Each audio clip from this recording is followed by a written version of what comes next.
Alors, j'ai fini pour le secteur. On va passer sur le Bénin. Donc, toutes les banques, pour ceux qui viennent pour la première fois, on reprend le même plan pour toutes les banques. Donc là, je vais être peut-être un peu plus longue sur le Bénin pour expliquer plus en détail. Et après, ça sera un peu plus rapide.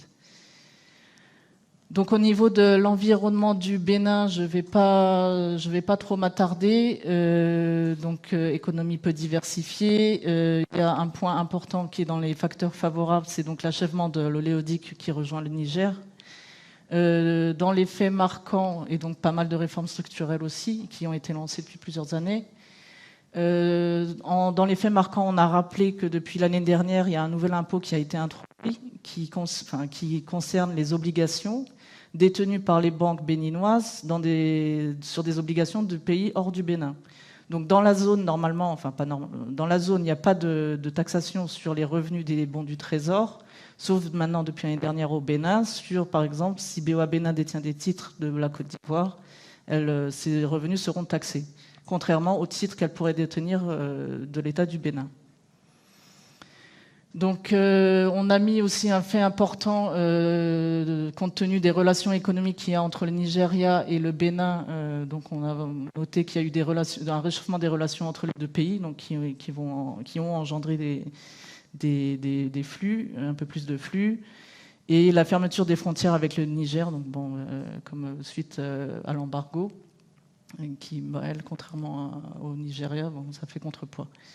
Et on peut noter aussi la nomination en début d'année d'un nouveau directeur général en la personne de M. Zampallegré, ici. Voilà. Alors, ça, c'est la photographie globale. Donc, pour le Bénin, on verra en détail, donc c'est un bilan stable, un PNB en croissance de 3%, des fonds propres qui augmentent quand même assez à près de 8%, résultat net, on verra pourquoi, en croissance de 12,5%, avec un niveau de ROE assez élevé et ROA également. L'actionnariat des banques, c'est à peu près la même structure pour toutes les BOA, c'est-à-dire que BOA West Africa détient au moins 51% de chacune des banques. On a une bonne partie du flottant qui est flottant à la BRVM, donc là c'est 44%. Et donc pour le cas du Bénin, donc on a un actionnaire notable à 2% qui est donc la BOAD.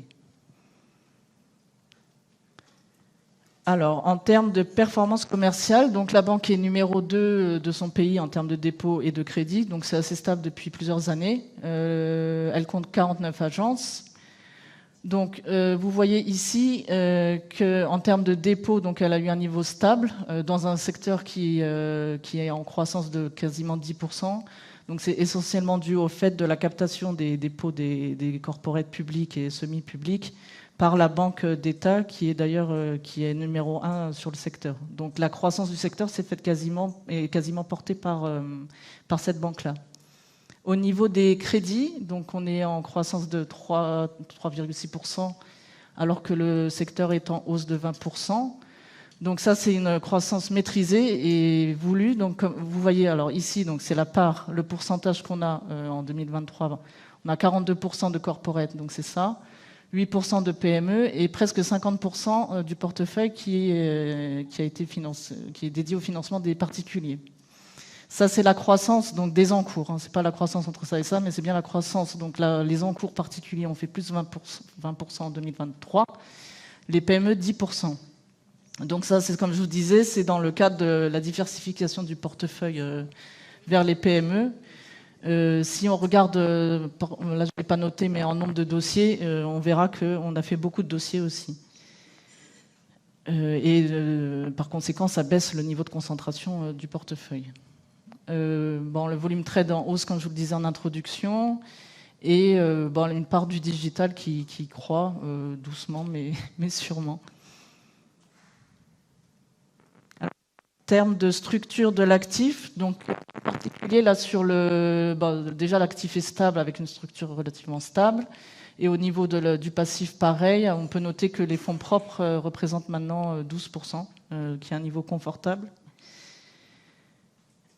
Alors, pour les performances financières, là, ce qu'on voit, c'est que les encours moyens de crédit, ils sont flat à peu près.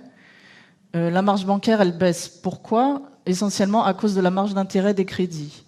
Cette marge d'intérêt, elle est composée des produits d'intérêt et des charges d'intérêt. Donc les charges d'intérêt, comme on l'a vu dans le contexte de resserrement des conditions de liquidité et de hausse des taux, donc logiquement, on a une hausse des coûts des ressources. Donc c'est pour ça qu'on a une hausse de 8%. Les produits, eux, ont cru de 1%, donc ce qui est plus que les encours moyens de crédit. Ça veut dire qu'on price à un meilleur prix. Ça veut dire que les rendements bruts des crédits sont meilleurs que s'améliorent. Et ça, c'est notamment grâce à la transformation bilancielle, parce que le pricing des PME est plus élevé qu'un corporate, par exemple. Et donc, et comme c'est des petits dossiers qui sont courts, on attend le plein effet de cette transformation en 2024. Donc, bon, sur les revenus de titre, il n'y a rien à dire, c'est en corrélation avec les encours. Et donc, les commissions, donc ça, c'est aussi grâce au change, au change, donc 18%, et qui est donc venu compenser le repli de la marge bancaire. Donc on termine l'année, enfin BOA BNA termine l'année avec un PNB en hausse de 3%. Alors au niveau des charges, il n'y a rien à dire, à part qu'elles se sont améliorées et que donc, la banque présente un coefficient d'exploitation à 53%, donc, ce qui est un niveau satisfaisant pour la taille de la banque aujourd'hui, donc avec un RBE qui croît de 14%. Alors au niveau du coût du risque, en fait il n'y en a pas. C'est parce que là, en fait, quand on est en signe positif sur ce tableau-là, c'est qu'on a plus de reprises que de provisions. Donc on voit que, on a moins de reprises que l'année dernière, mais on a quand même un volume énorme de reprises. Donc ça, c'est grâce aux efforts du recouvrement des équipes depuis plusieurs années. Donc ça fait au moins 3-4 ans de mémoire que la banque affiche un risque positif. Donc avec un taux de sinistralité en baisse à 6,8% et un taux de couverture donc, des CDL à 89%. Donc pour résumer, PNB plus 3% donc, grâce aux commissions qui viennent compenser la marge bancaire, baisse des charges, coût du risque et en meilleur, les reprises donc, avec un résultat net en hausse de 12%, donc à 21,5 milliards en 2023. Et on affiche aussi un niveau de solvabilité confortable à 18%, ce qui est assez notable. Alors en termes de performance, donc sur cette année, le titre a pris donc 6%, donc la moitié de la croissance du bénéfice, avec des volumes d'échanges en hausse. Donc il y a eu pas mal d'échanges, donc il y a eu un pic en juin.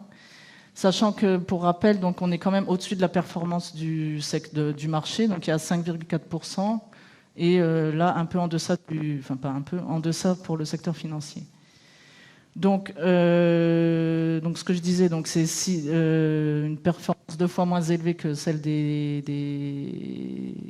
la croissance de la banque, et avec un price earning qui est à 6% à fin décembre, mais à fin mars à 6,5%, qui reste quand même en deçà des niveaux du marché, qui est à 10,6%.